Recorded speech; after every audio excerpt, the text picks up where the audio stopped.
चैन कहाँ गोरी रे तो के मैं बड़ी चाहना हेरानी बात के मोर माँ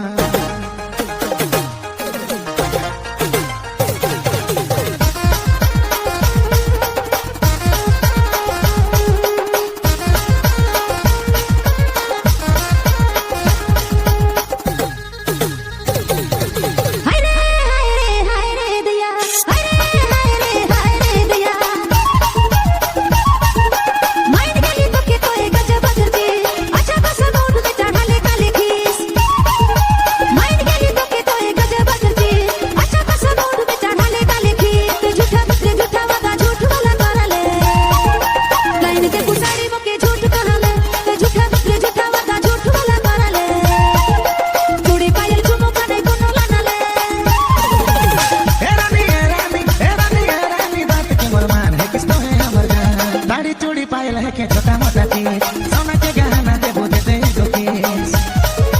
साड़ी चूड़ी पायल है के छोटा मोटा चीज सोना के गहना दे बुझे दे गोकीस और गाना रे गाना के रिलीज रानी होवे दे तो के थार में घुमाबू गाना हिट होवे दे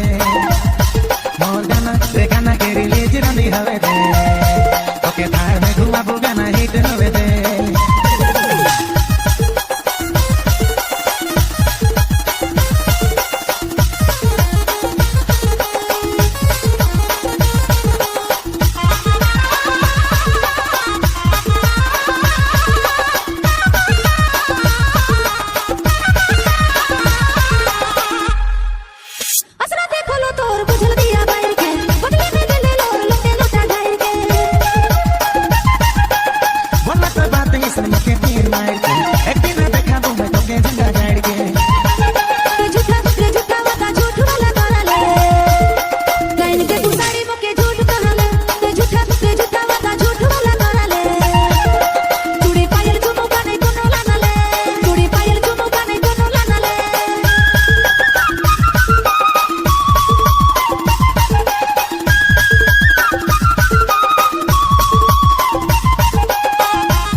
थोड़ा भूल जानी भी